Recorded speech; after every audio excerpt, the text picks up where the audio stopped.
হুতুমপুর গ্রামে রমেন নামের এক মাঝি ছিল। একদিন রাত্রে বাঁশবনের তলা দিয়ে বাড়ি ফেরার সময় প্রচণ্ড ঝড় উঠল। ঠিক সেই সময় একটা বাঁশ রমেনের মাথায় প্রচণ্ড জোরে আঘাত করল। সেইখানেই তার মৃত্যু হলো। রমেন যেহেতু বাঁশের ঘায়ে মারা যায়, তাই সে বেঁশভূতে পরিণত হয়।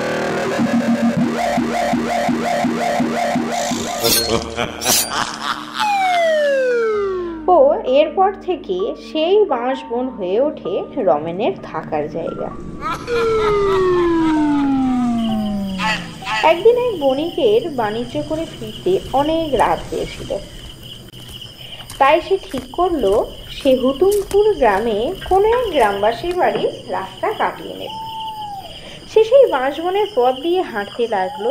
সে জানতো না রমেনের ভূত সেই বাঁশবনে থাকে। পূর্ণিমার রাত, বাঁশবন অন্ধকার হলেও বাঁশঝাড়ের কিছু কিছু ফাঁক দিয়ে জ্যোৎস্নার আলো এসে পড়ছিল। এমন সময় বণিক দেখলো পথের মাঝখানে একটা লম্বা বাঁশ শোয়ানো আছে। বণিক কিছু বুঝতে পারলো না, বলল, এ কি, রাস্তার মাঝে এইভাবে বাঁশটা শোয়ানো আছে কেন? হয়তো ঝড়ে পড়ে গেছে। তা সে থাক, তার মতোই থাক, আমি বরঞ্চ ডিঙিয়েই চলে যাই। এই বলে বণিক যেই না ডিঙিয়েছে, অমনি বাঁশটা সোজা হয়ে দাঁড়িয়ে উঠল। অমনি শুনতে পেল কেউ যেন কিছু বলছে।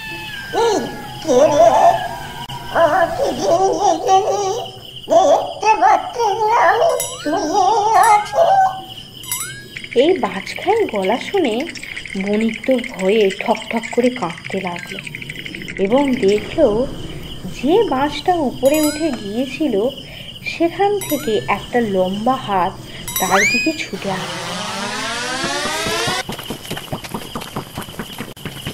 তাই দেখে বণিক তো প্রাণপণে গ্রামের দিকে ছুটতে থাকে। কিছু দূর দৌড়ানোর পর বণিক একটি বাড়ি দেখতে পেয়ে খুব জোরে জোরে তার কড়া নাড়তে থাকে এবং ঘন ঘন পিছন ফিরে দেখতে থাকে সেই লম্বা হাতটা আর তার দিকে ছুটে আসছে কিনা।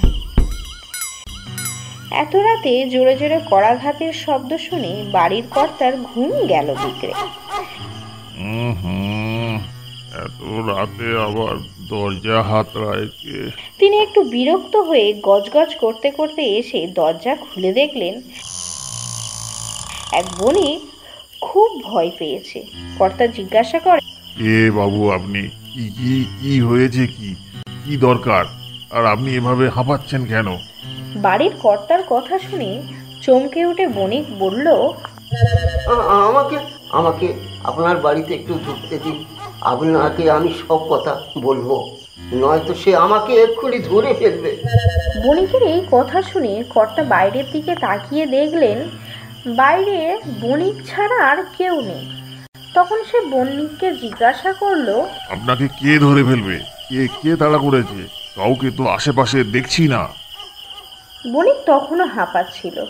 সে একটু দম নিয়ে বলল, আমি যখন এই গ্রামের দিকে আসছিলাম এই বাঁশবনের মধ্যে দিয়ে, তখন একটা লম্বা হাত আমার পিছনে তাড়া করছিল। বণিকের এই সকল কথা শুনে বাড়ির কর্তা বুঝতে পারলেন যে বণিক রমেন মাঝির ভূতের কথা বলছে। কর্তা তখন বণিককে রমেন মাঝির মৃত্যুর সমস্ত ঘটনা জানালেন। এই ঘটনার পর কয়েক মাস কেটে গেল। আর এক পূর্ণিমায় হুতুমপুরের এক গ্রামবাসীর আত্মীয় হরেনবাবুর আসার কথা ছিল বিয়ে বাড়ি উপলক্ষে। তিনি ব্যবসার কাজে আটকে পড়ায় আসতে সন্ধ্যা হয়ে গেল। হরেনবাবু যখন বাঁশবনের মধ্যে দিয়ে যাচ্ছিল তখন সেই বণিকের মতো একই ঘটনা ঘটতে দেখলেন।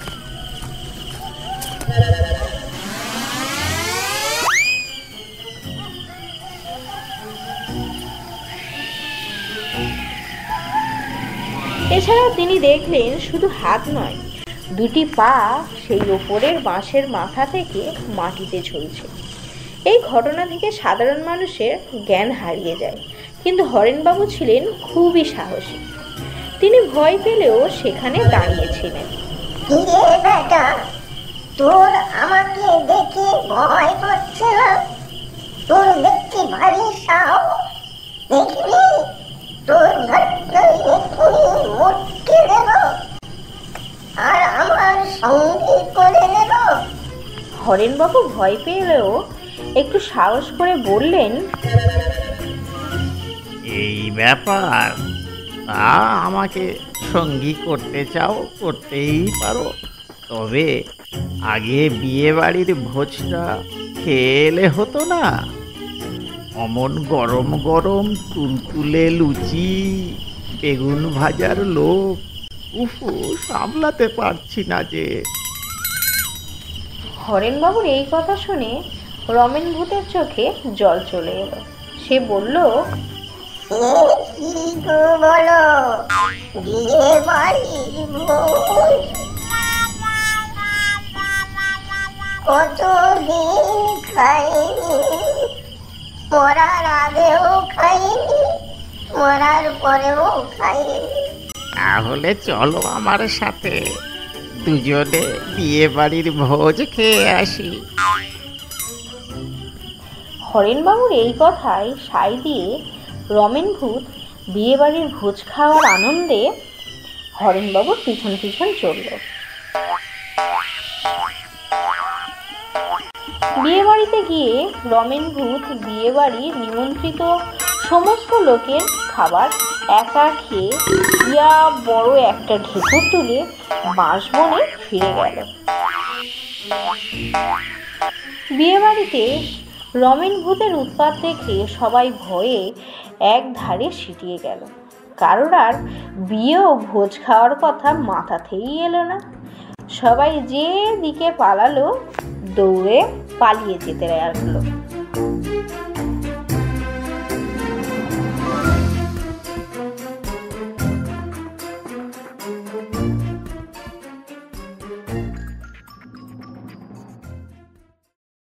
বন্ধুরা, আপনাদের গল্পটা কেমন লাগলো জানাবেন। আমরা নতুন পথ চলতে শুরু করেছি। আপনারা লাইক, কমেন্ট, শেয়ার আর সাবস্ক্রাইব করে পাশে থাকবেন প্লিজ।